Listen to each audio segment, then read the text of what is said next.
આજે ગંભીરા બ્રિજ દુર્ઘટનામાં એક પરિવારના 5 લોકોના મૃત્યુ થયા હતા અને એમાં બગદાણા બાધા પૂરી કરવા માટે આ પરિવાર જઈ રહ્યો હતો। દરિયાપુરાના પરિવારને ગંભીરા બ્રિજ પર મોત મળ્યું। ઘણા વર્ષો બાદ દીકરાનો જન્મ થતાં પઢિયાર પરિવાર બાધા પૂરી કરવા માટે બગદાણા જતો હતો। રસ્તા પર ગંભીરા બ્રિજ તૂટી પડતા 5 લોકોના મોત થતાં પરિવારમાં આક્રંદ જોવા મળ્યો। પરિવારજનોએ કહ્યું, દુર્ઘટના બની ત્યારે બાળકમાં જીવ હતો, પરંતુ 108માં ઓક્સિજન ન મળતા માસૂમ બાળકનું મોત નીપજ્યું। બાળકની માતા હાલ હોસ્પિટલમાં જીવન મરણ વચ્ચે જંગ લડી રહી છે। વડોદરા બ્રિજ કોલેપ્સમાં 10 લોકોના મોત નીપજ્યા છે। 5 લોકોને સારવાર અર્થે સયાજી હોસ્પિટલમાં ખસેડવામાં આવ્યા છે। જ્યારે કોઈ વ્યક્તિ પોતાના કોઈ સારું કામ થશે તે માટે બાધા ક્યાંક ને ક્યાંક રાખતો હોય છે, પરંતુ એ બાધા પૂરી કરવા જતાં જ અકસ્માત જે છે તે નડ્યો અને એક જ પરિવારે 5થી પણ વધુ લોકોને ગુમાવ્યા છે। આપણી સાથે પરિવારજન છે, તેમની સાથે વાત કરશું।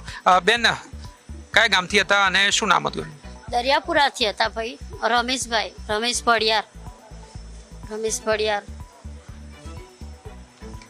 કેમ જતા હતા અને શું થયું? એના છોકરાની બાધા પૂરી કરવા જતા હતા ભાઈ। કેટલાય વર્ષે છોકરો ભગવાને આલ્યો તો બાધા પૂરી કરવા જતા હતા, પણ આ બ્રિજ બનાવવો ના જોઈએ। આ લોકોને આટલો બ્રિજ તૂટી ગયો તો આ પોલીસવાળાને જવા દેવાની શું જરૂરી હતી કે વાહન રોકે ના કે ભાઈ નહીં જવાય એવું?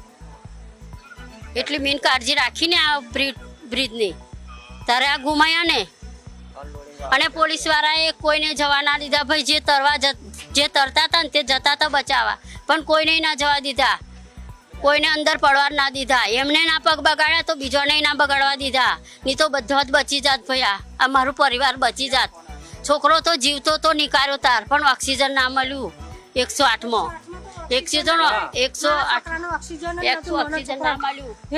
જીવતો તો પણ એ છોકરાનું ઓક્સિજન વગર હું જીવે બચારો? પાણી પી ગયો તારે જવાના દીધું તારે ને બધો પરિવાર જ અમારો એમને જતા બહુ કીધું પણ ના જવા દીધા પોલીસ વાળાએ। કોઈને પગ ના ઉતરવા દીધો પાણીમાં, કમ તમે ના જવા દીધા। તમારે નહીં જવું તો બીજાને તો જવા દો ભાઈ। બેન બંને ઓફ થઈ ગયા, પપ્પા પણ ઓફ થઈ ગયા। હા, 2 છોકરા અને પપ્પા અને મારા ભત્રીજાના બને પાછા, અને ભત્રીજાનો હાડો। બેન ક્યાં છે સારવારમાં? બેન મારી પેપા એ રડે થઈ, ભત્રીજી મારી, અને એની વાઈફને તો લઈ જાય એસીજીમ લઈ જાય વડોદરા। એ તો કૂદી પડી, એ તો બચી ગઈ। તો બાધા પૂરી કરવા માટે જઈ રહ્યા હતા, કયા મંદિર જતા હતા દાદા? બગદાણા સીતારામ બાપાએ જતા હતા લોકો છોકરાની બાધા માટે। કેટલા વાગે નીકળ્યા હતા ઘરેથી? ખ્યાલ 7ની આસપાસ નીકળ્યા હતા। તમને ક્યારે ખ્યાલ આવ્યો અને તમે કઈ રીતે ભાગ્યા હતા? ટ્રાન્સપોર્ટ કંપનીમાં હતો તે મારી ઉપર ફોન આવ્યો ઘરેથી, કેમ કે આપણા ઘરની પરિવારની જોડે એક્સિડન્ટ આવું થયું છે કે પુલ ઉપરથી તૂટી ગયો, પુલની નીચે પડી ગઈ બસ એમ ગાડી કે તો તમે આવો જલ્દી ઘરે। તો હું લગભગ કલાકમાં પગી ઘરે પછી ડાયરેક્ટ પુલે ગયો, પણ અંદર કોઈ જવા જ નતા દેતા। ઉપર મેં તો થોડી વાર જોયું, પછી બોડી કાઢીને પછી નીકળી ગયા અમે તેથી। રમેશભાઈ, તેમની પુત્ર પુત્રી અને અન્ય જે પરિવારજનો છે તેઓ જે છે તેમાં અવસાન પામ્યા છે। તેમના પત્ની જે છે તેમને સયાજી હોસ્પિટલ ખાતે સારવાર માટે ખસેડવામાં આવ્યા છે। ત્યારે તંત્રએ પણ જે છે તે સમજવું જોઈએ, કારણ કે વર્ષોથી આ બ્રિજ જર્જરિત હતો।